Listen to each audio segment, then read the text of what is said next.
I want to help you guys lead a team that you don't have to babysit, lead a team that you don't have to micromanage.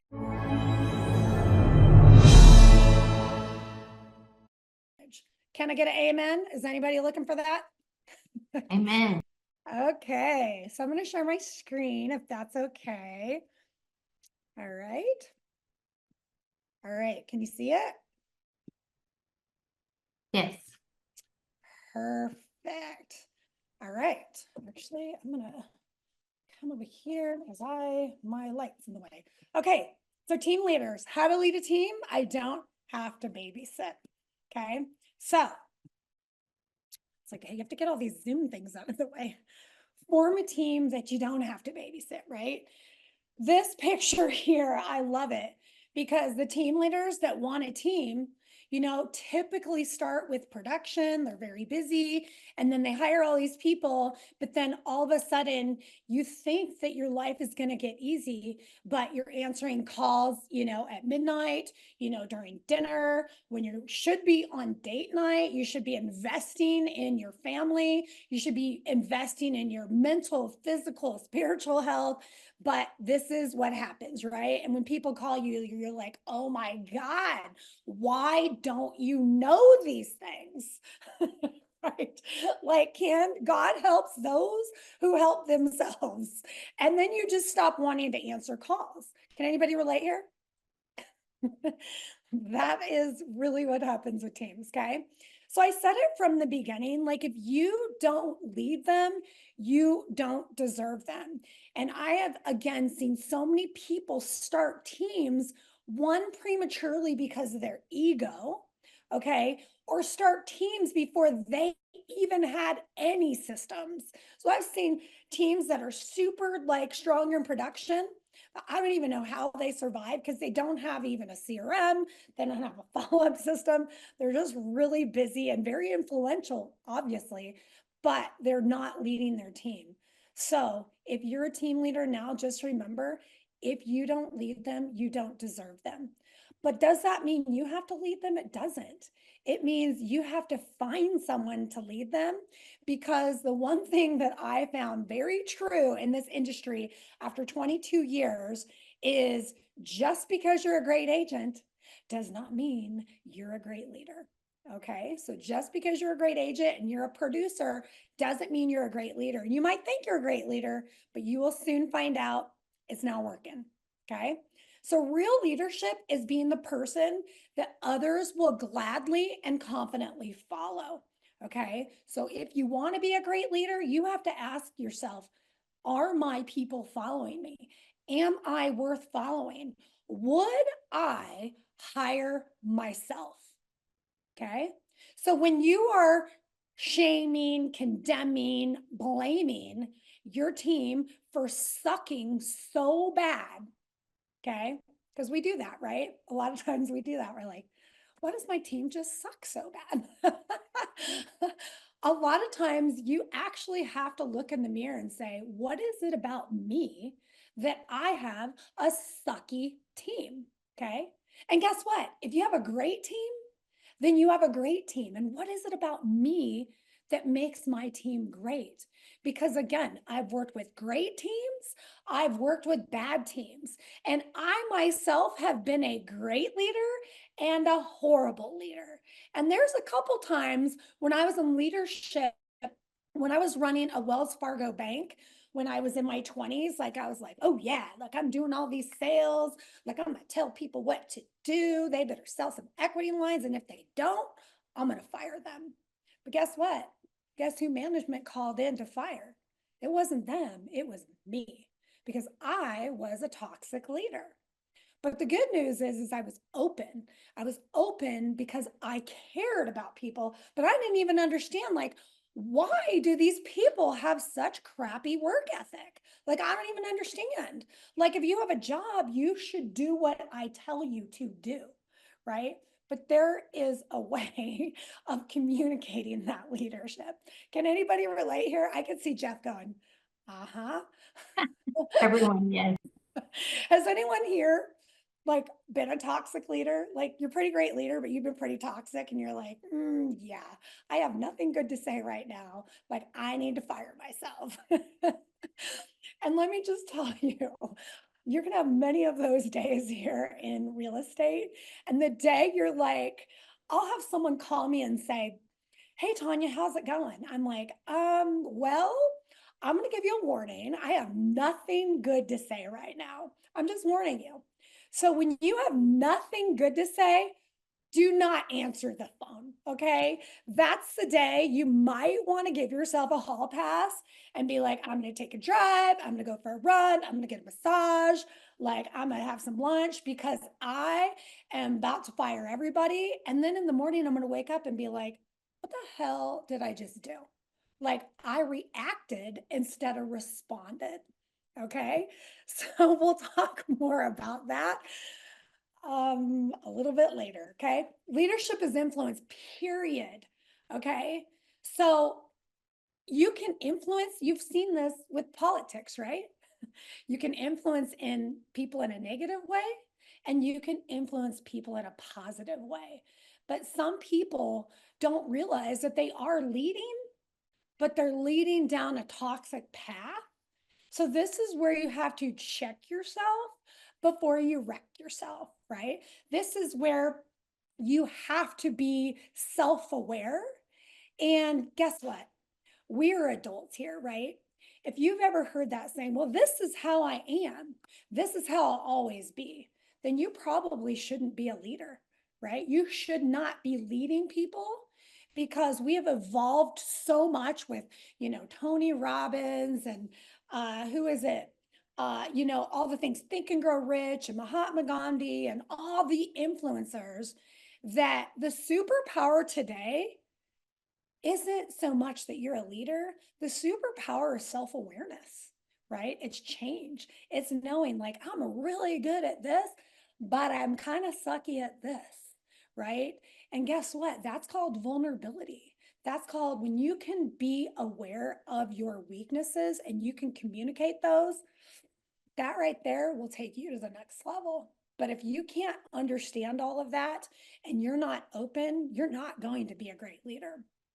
So slow the Ferrari down, slow to hire, quick to fire. Okay. So this is, they talk about this in, the Millionaire Real Estate Agent book, right? You want to hire all these people, you want to wait. But I don't think that, indecision is a decision, right? So some people wait to find that perfect person. They have to fit this, perfect role and they have to take this KPI test. And it has to say you're a leader or you can do something, right? And so some people don't trust their own judgment. They don't invest in their team enough to get to know them. And they don't realize that you actually have leaders on your team right now that want to do bigger. But one thing that I see in real estate is a lot of people, not just real estate, actually, you see it in the corporate world. They're always looking outside of their organization, right? They're always being like, okay, who can I hire? What's a new hire? What costs a lot of money to hire new people, right? So I say, before you look outside of your organization, look within your organization and say, who has a skill set that our team needs, or who has a skill set that is going to complement who I am as a leader. Okay. So slow the Ferrari down. Okay. Don't hire too quickly. Never be quick to make a bad decision. Okay. But you got to make a decision, right? If somebody is toxic and in your organization and they're not all in and they're super negative, but they've been a producer in the past, guess what? People go through stages, right? Just like real estate, ebbs and flows. People's lives ebb and flow. Okay. Some people are on their A game. Like I was on my A game, right? Then I went through my divorce after 23 years. I went through the real estate crash and I lost my mojo. Okay. And I didn't deserve to be in a leadership position. And sometimes you have leaders in your organization that you have promoted, okay? But you haven't checked in with them, or they're complacent and they need a different role. They need a different energy. They need you to step up. And sometimes they just need you to communicate, right? But when we are absent leaders and when we're not communicating, we're absent leaders. I think absent leaders are just as bad as toxic leaders. Okay. And I'm going to give you an example. I coach about 200 agents throughout the country in all different downlines. Okay. And I'm a DI personality, right? I am the middle child of two Green Berets.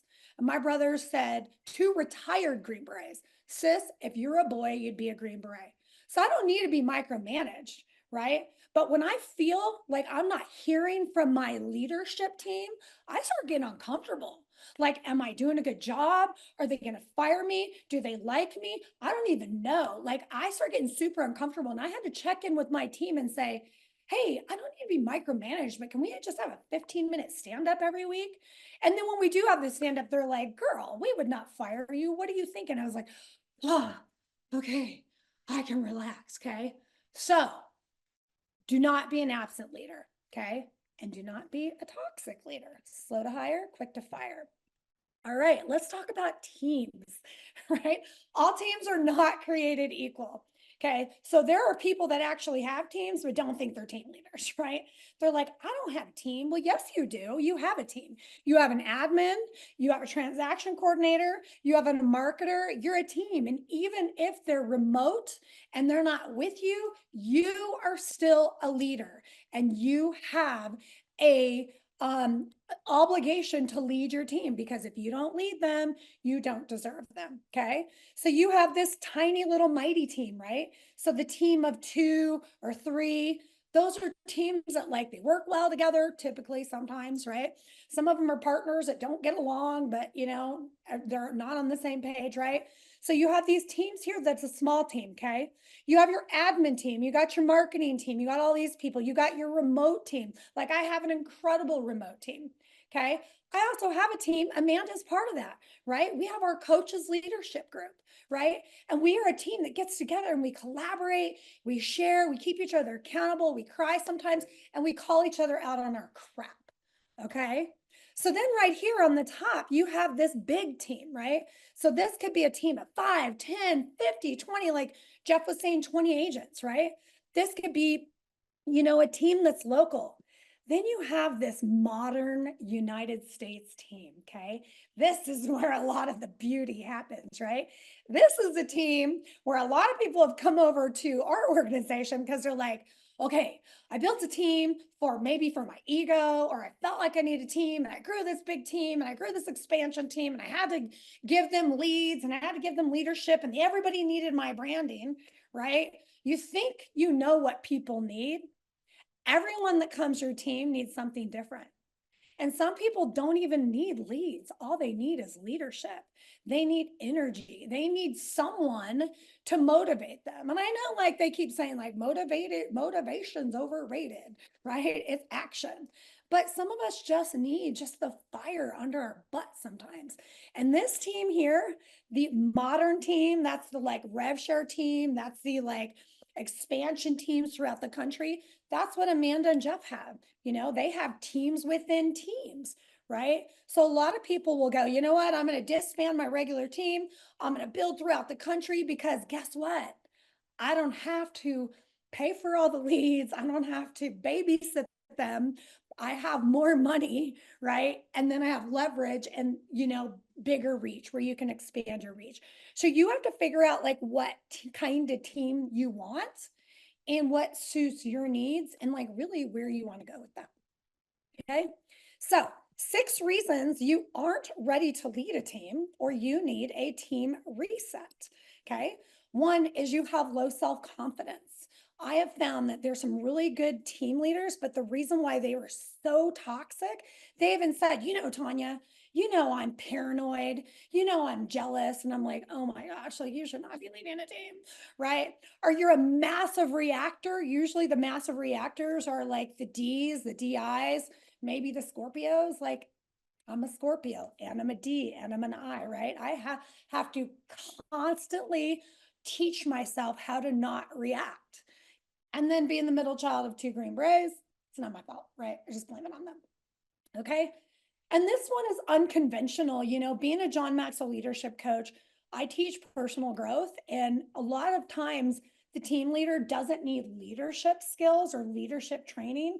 What they do is they hire me to go through a disc coaching session, and they hire me to go through like the 15 invaluable laws of growth for realtor.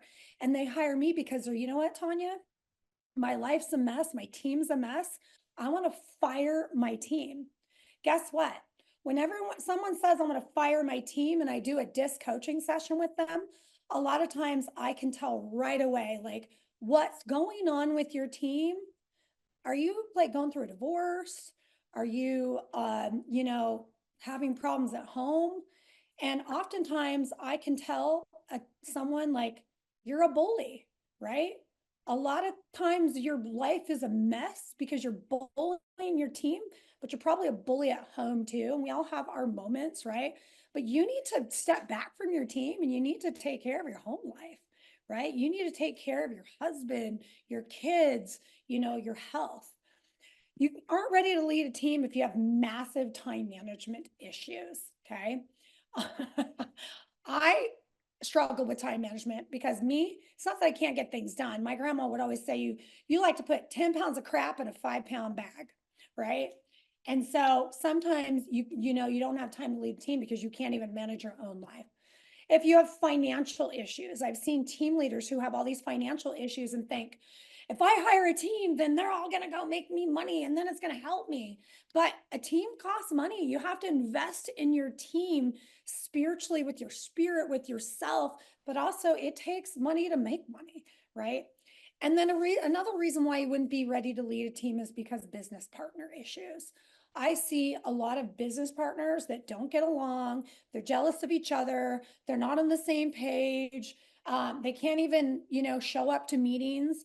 Like if you're in a business partnership and you're thinking about starting a team, or you have a team and you guys aren't getting along, you need to slow the Ferrari down, take a step back, and figure out how the two of you get on the same page, because that turns into toxic leadership.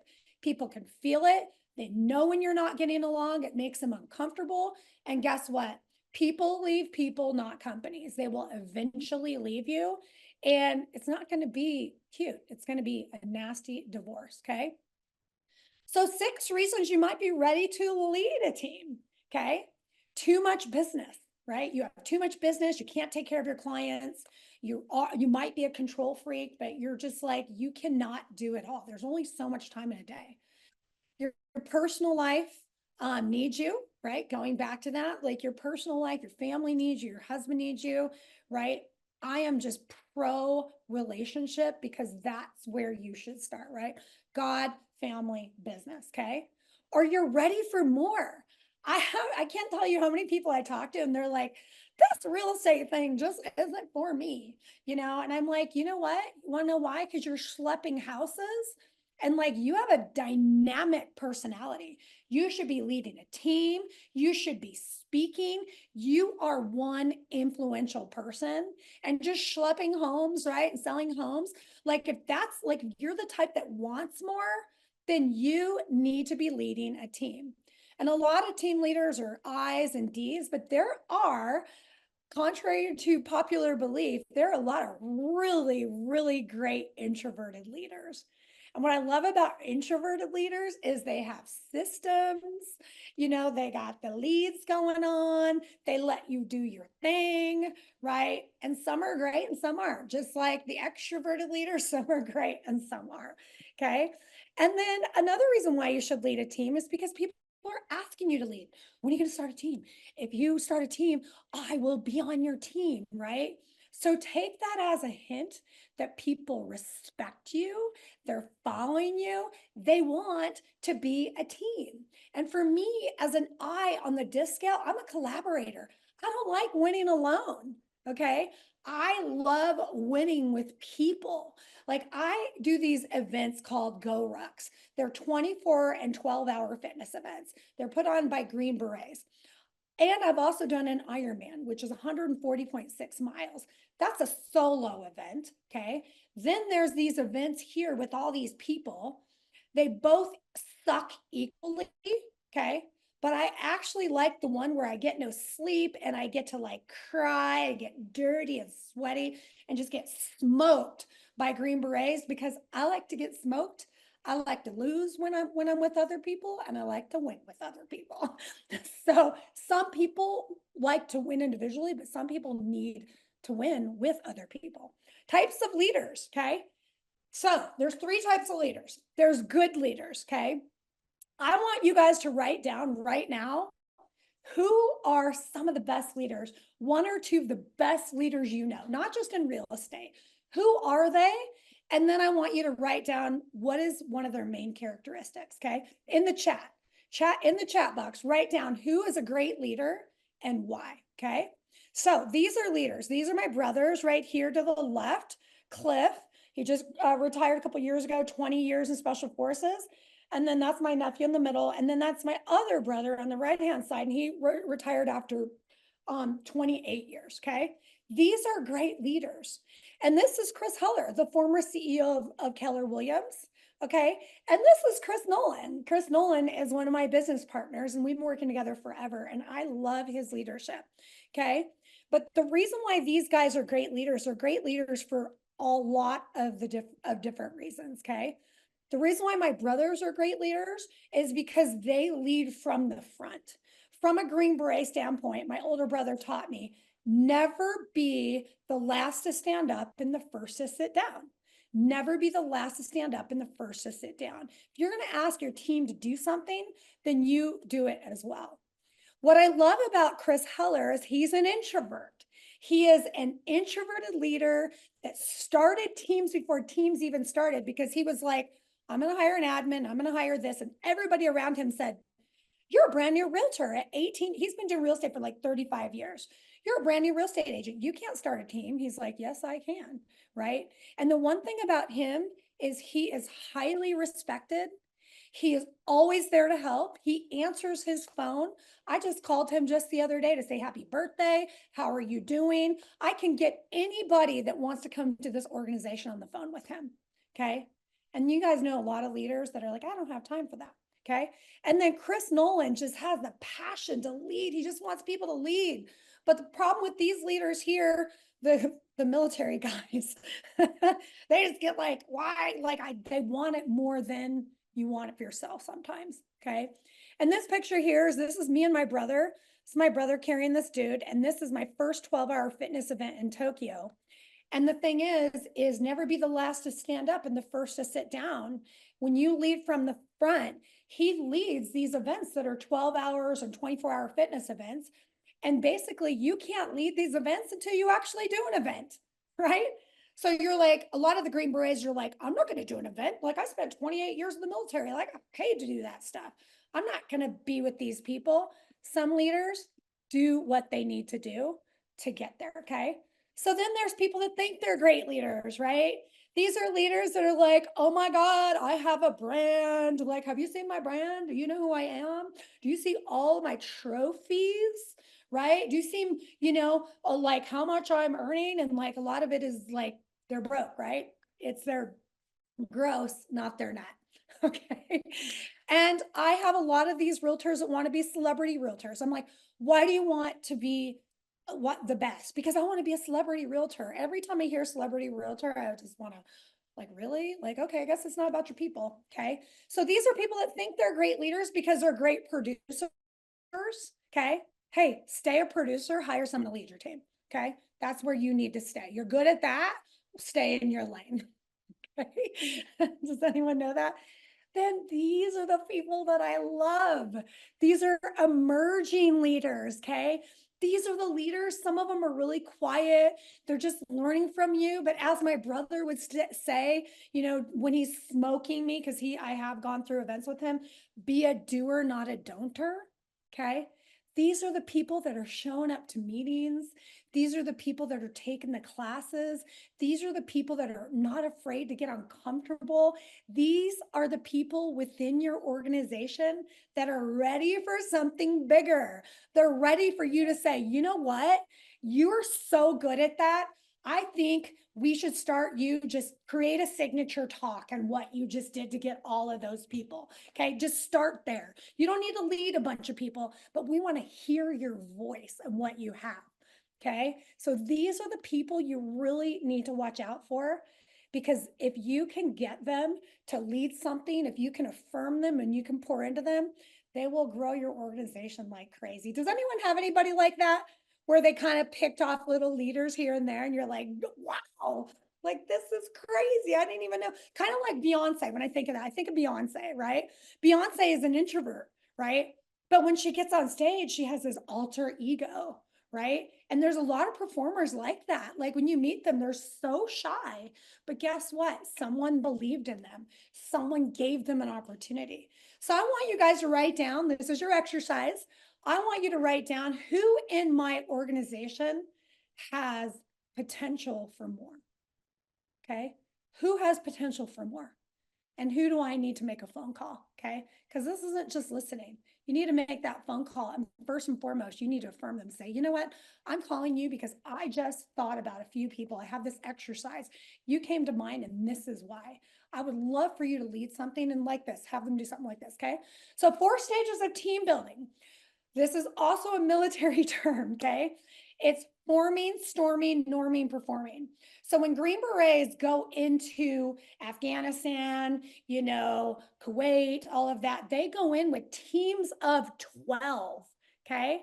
Mighty teams of 12. And you are going to have things that happen. And in real estate, there are these stages, okay? And the thing is, a lot of teams will never get past the storming stage because of their pride and their ego and their lack of time and their lack of systems, okay? So the forming stage is when you're forming, you're like, oh my God, we would be really great partners. Your disc and your KPI says like you are perfect for this. Okay. And this is literally the honeymoon stage. Like we are just going to kill it.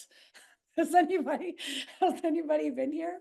We're gonna kill it together because we're the same personality style. And then you realize later that sometimes in the same personality style, you don't mesh, right?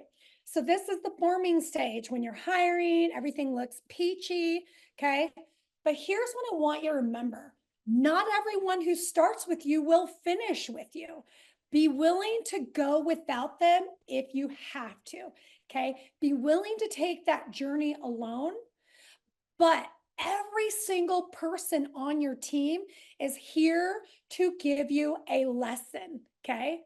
And if you take like a leadership class with me, I have it's a 8-week mastermind leadership gold, and then I have 15 invaluable laws of growth. But when you take this, you'll realize don't send ducks to eagle school. Okay. Some people just want to be a duck, right? It's like hiring a virtual assistant and you hire a general assistant, but you think now they can do like go high level and they can be your marketer. Now they can make all your phone calls. Don't send ducks to eagle school, but know who your eagles are.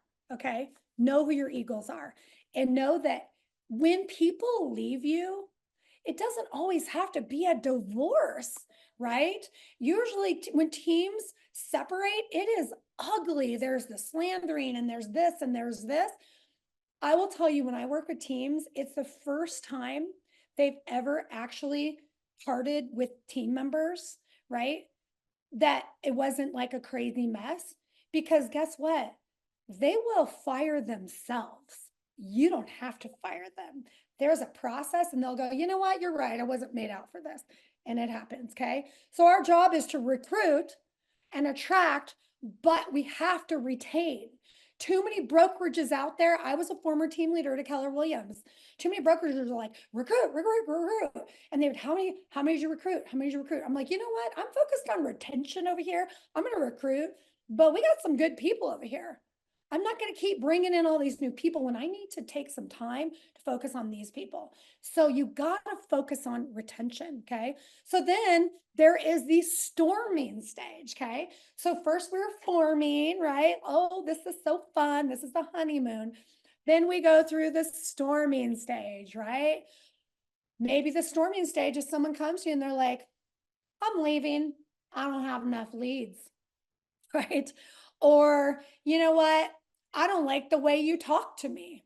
Or if you're business partners, you're not agreeing on finances or how you do the marketing plan, right? Or who you hire on a team. And this is the storming stage.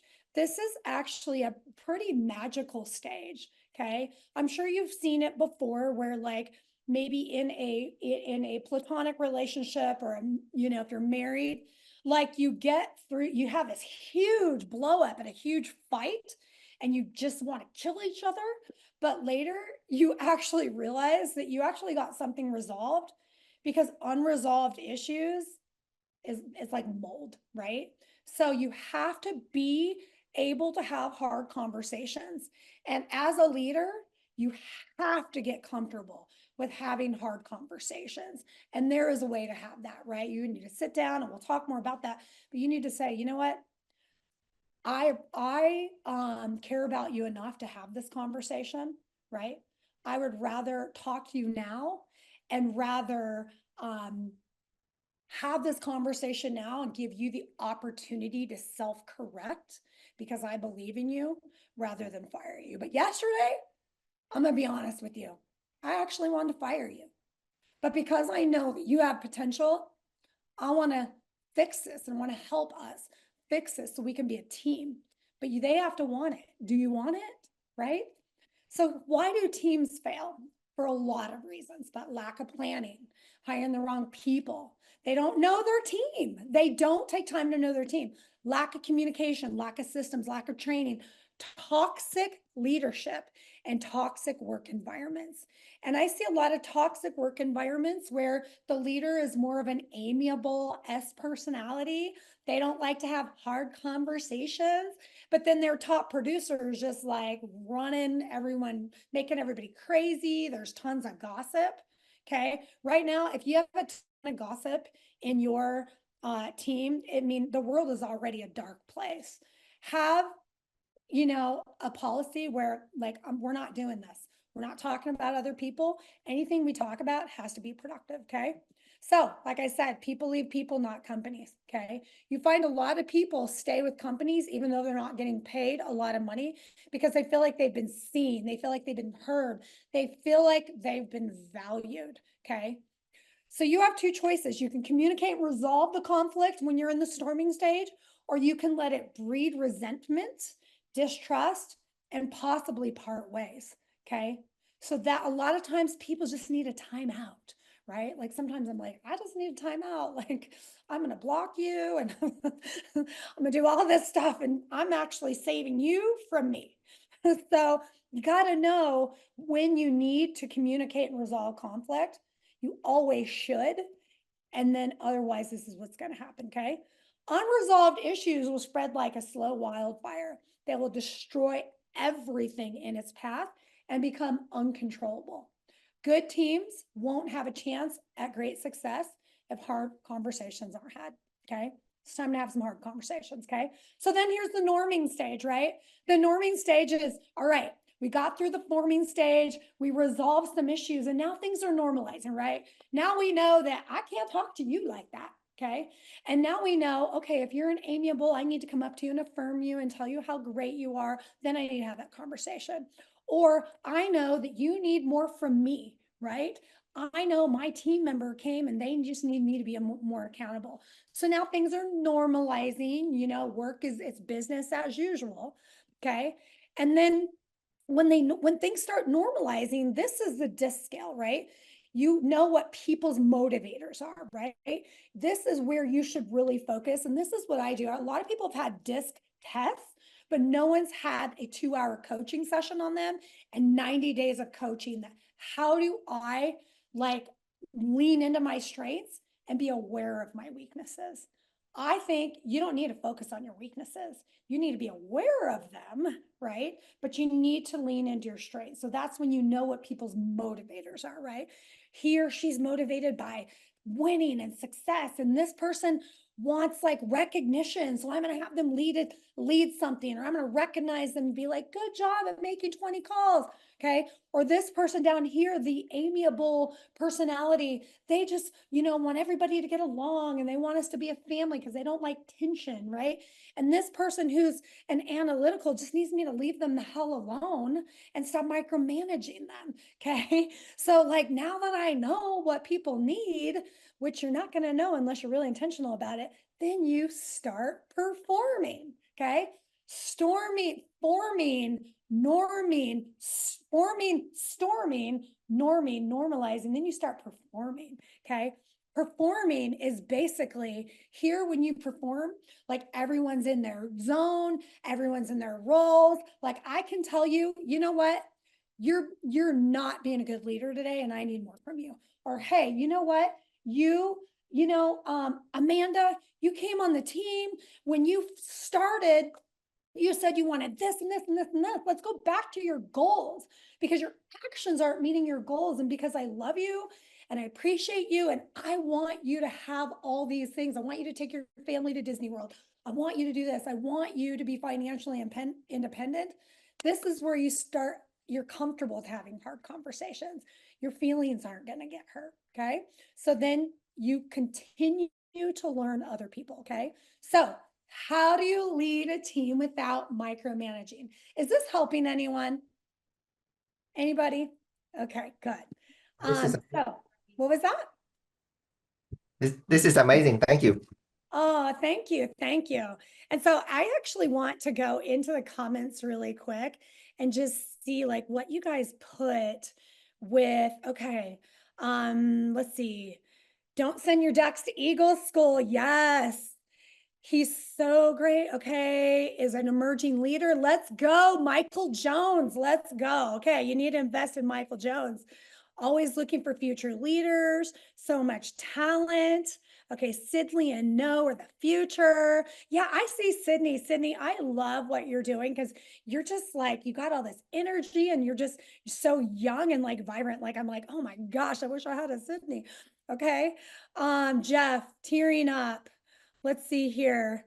Jeff and Amanda and Hugh Nguyen leading in the front, inspired actions, collaborative, raising the boat together, raising the bar to motivate consistently. Man, I think my nose just got bigger as well. I love this. Sean Kokoska finds quality leverage and teaches you how to do it quick and relatable. Tom Brady, 7 Super Bowl rings, crazy to even fathom that. Mo Anderson, she leads with culture, people. Yeah, and Mo and Chris Heller were actually, I think she took over Chris Heller's team. I think that's what happened there in San Diego. So I love this. I love this. Okay, so how do I lead? We're here, right? This is what we're here for. How do we lead a team without micromanaging them? We already talked about a lot of that, okay? So one, you got to be ready to lead. You have to be ready to step up to the bat, okay? And if you are going through something in your life where you're like, I am just, I'm combative right now, like I'm a defensive right now, like I don't feel good about myself, then you might want to just say, you know what, I'm going to revisit that in maybe 30 days or 90 days. Okay. You need to have a vision and a plan, not just for your production, but you need to have a vision and a plan for how am I going to help my people get to the top. So a lot of people that have come to our organization, EXP, I've interviewed them, and I'd love to send you guys that interview of the expansion teams. They were like, the reason why I came over here is because I wanted my people to also have a retirement plan. I wanted my people to have an exit strategy. I was tired of being the only one that was winning. So have a vision and a plan to win together. Okay. You are ready to lead a team, right? When you hire the right people and you know that there's people that you have in place, or you know exactly who you need to hire, right? How to lead a team you don't have to babysit is, you need to invest in your team. Okay. You don't always have to invest money in your team. A lot of people aren't even looking for that. They're just looking for your time. They're looking to learn from you. You're ready to lead a team when you are ready to play as a long game. Okay. This real estate business is a long game. You want to be in it to win it and have the long game and develop yourself along the way and develop other people. Okay.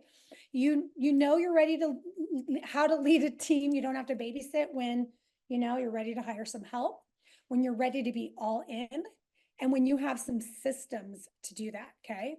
But the most important thing is to grow yourself, you must know yourself. Okay. So going back to, am I really ready? Would I hire myself? Would I be a great leader? I would like to challenge you right now. Put it in the comments. Okay.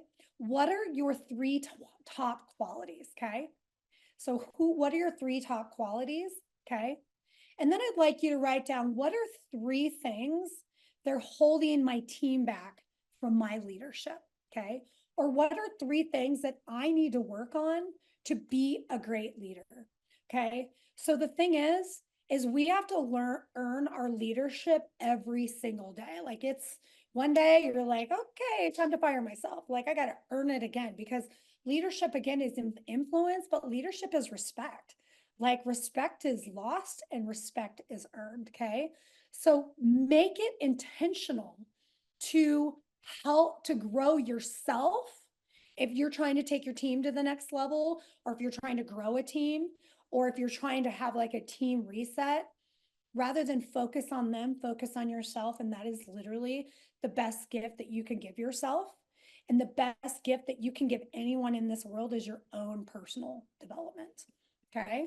So having how to lead a team is having a plan, right? I actually am going to give this to you. This is a 30, 60, 90 plan. This is just a plan of action to say, you know what? Every 30, 60, 90 days, we're going to go over what your metrics are, right? Here's your production goals. Here's your learning goals. What are some of your personal goals? Okay. And the best thing about this 30, 60, 90 is when you guys get together, you go, okay, here's the thing. Backing up a little bit. This 30, 60, 90 already has dates. So you say, you know what? Let's talk about your goals and let's put it on our calendar. I'm going to invite you right now in 30 days. And we're also going to put it on the calendar for the next 60 and the next 90. So people don't have surprises, because it's a real surprise when you go, can you meet on a Monday morning because we need to talk, right? What this does is it helps you have a system and a plan to invest in them. They know that they're going to see you every 30 days, that they have to get their crap together. Okay. And then when you do meet, you start off with, let's talk about what worked this last 30 days. What worked? What do you think worked? Okay. Here's what I think worked. Okay. What do you think needs to be improved on? What needs to change? And they will self-assess, right?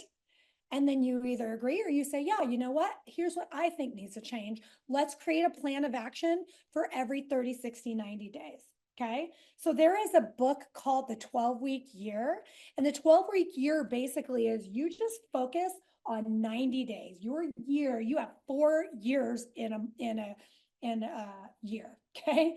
So you have every 90 days. I'm just going to focus on what I can control in this 90 days. Okay. And in this 90 days, you're also going to have SOPs, right? You're going to need to communicate what's the plan, what's the vision, what are your goals, how do I help you get there? And then there's SOPs. So SOP is a standard operating procedure, okay? So this is what I help teams with too, is when they're like, well, I don't even, I have this team, but no one knows how to do a listing appointment, or they don't even know how to help these buyers, or they don't even know how to advertise for us. You should have a standard operating procedure, and I can show you how to do that. Like if you coach with me, like show you how to have a spreadsheet with all your SOPs so everyone can click on them. But when you go over your SOPs, you should be going over an SOP, a new process in your team at least every couple of weeks, and then have everybody sign it so they understand, hey guys, this is our new procedure for Zillow leads. Okay. Steps 1 through 10. And in this SOP, here's all the links, the Loom videos, the Zoom videos, the videos. This is how we do our process. So then what happens is that creates leverage for you. Okay. That's basically anytime somebody says, how do I work these Zillow leads? I know we talked about it because it's drinking out of a fire hose, like real estate feels like that. You can go back and you can send the SOP. Hopefully you have a system, SOP on Zillow leads, or hey, I know we talked about this is how you take a listing on our team. This is how our process is, but here's the SOP and here are the videos. Okay. So what sets apart high performance teams, however, is the degree of commitment, particularly how deeply committed to the team members are to one another. So that's also culture, right? Loving on each other. Okay. So we talked about the 30, 60, 90 plan. Okay. Here's the bottom line. Give yourselves a break, okay? Because the toughest person to lead is yourself. We try to lead teams, but like I can't even run a family. Like I'm an empty nester right now, by the way. I have no dog. I have no husband. I have no kids at home. They're 24 and 22. And I wake up sometimes, I'm like, I don't even know how I ran a family because I can't even keep a 1 bedroom, house clean. So the toughest person to lead is always yourself. But like I said, if you are intentional about your own personal growth, okay, being intentional about not just growing your wealth, right? We talk about generational wealth building. You should focus on generational health building, good mental health, generational good spiritual health, generational good habits, generational good physical health. Okay. Because you cannot enjoy the wealth that your team's building, that you're building, if you're not taking care of all of those areas of life. Okay. Here's the bottom line: no change, no change. Okay. If you're not willing to take step 1, maybe you need to hire a coach. Maybe you need to not build a team right now, right? Maybe you need to invest in your team a little bit more. But if you don't change your leadership style or how you lead or like how often you're investing, like nothing's going to change. And you're going to be here January 1st wondering, why does my team suck so bad? Right. And usually it's because you need to step up to the plate. And maybe, again, you give yourself grace. You've been a great leader, but things happen in your life, right? Because family first. And I'm just here to tell you that agents need you. Agents right now in this industry need great leaders. It is, it is a, epidemic that like this industry has it has great leaders, but we need to step up to the plate. Okay. We need to show people how to lead. So we lead with a abundance mentality and not a scarcity mentality. So you all have it in you to be better leaders and to build emerging leaders, but it's going to take some work. So this is how you work with me. Thank you guys so much. So I do interactive workshops. I do talks called Leadership Gold. I do 8 sessions of Leadership Gold for leaders. I also have an emerging leaders course. And then I have the 15 invaluable laws of growth for realtors. And that is where I recommend that you start. I also do individual coaching, and the individual coaching, I do 90-day minimums where I do the disc coaching with you. We do 30, 60, 90s. We keep you accountable so that 1, you could be a great leader. You can feel good about yourself. You can create less stress in your life, right? Clean up less messes and create the 2.0 version of you as a leader. So thank you so much. Was this helpful? Thank you for this. Does anyone have any ahas or things that they're going to implement right away? I have 2 pages of notes. No, this is amazing, Tanya. Thank you so much. Oh, you're welcome. What was your aha?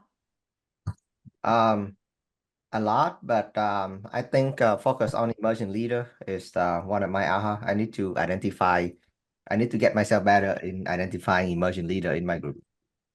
Okay. I love it. I love it. I'd love to help you with that if you need help with that.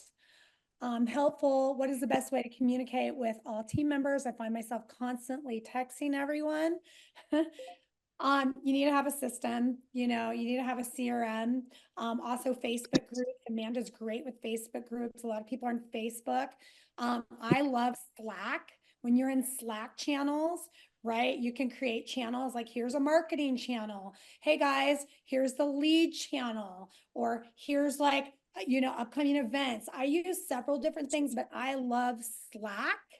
And I do love having a CRM texting system where you can, click your whole team and send out one message. So everybody's different, but I would say if you're not using any of those or like Facebook groups, then I would create one. There's a book called Upstream Model. It helps me to simplify and focus on communication. I love that. I love that. Well, thank you guys so much. Hey, Tanya. Yes. Hey, this is Brooks Cunningham. Can you hear me? Yes. Okay, cool. Sorry, I would turn my camera on, but I'm running all over the place. Hey, so I actually have kind of like the opposite issue. I guess not issue.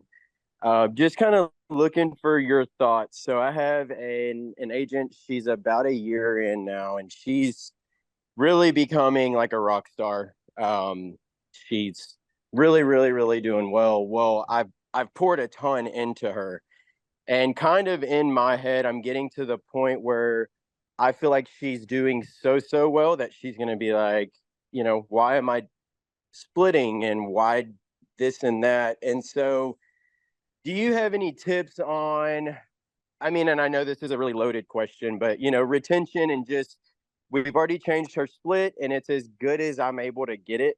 And so it's kind of like, and we have a really great, relationship and everything is really, really great. I just feel like she's eventually going to get to the point.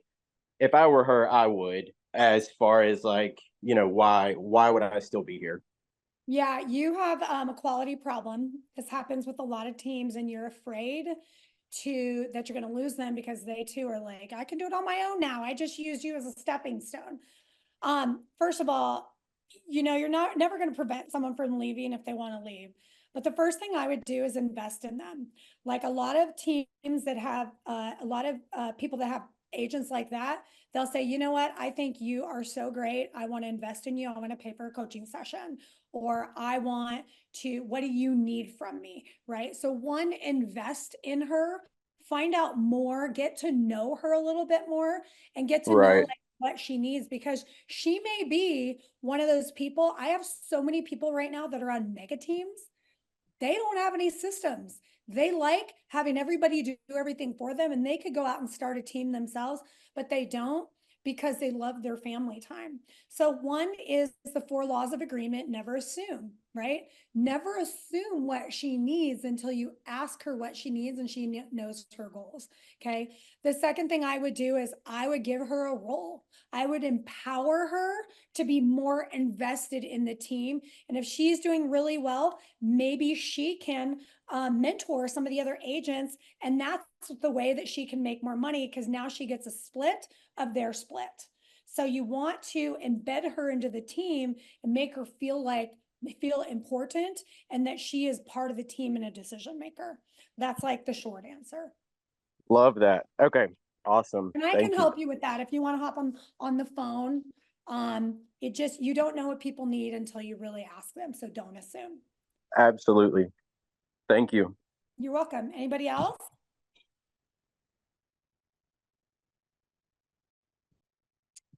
All right. Well, you guys are amazing. Thank you so much. Reach out if you have. Oh, Amanda said she'll hop right back on. But if you guys need anything, just let me know. But be intentional. Okay, slow the Ferrari down and pull back if you're like, if it's not working or you're not ready. And if you guys need a chat to have some leadership coaching yourself to be a better leader, I'd love to help you with that. Thank you, Tanya. You're welcome. Have a good Thank day. you. Okay, bye-bye.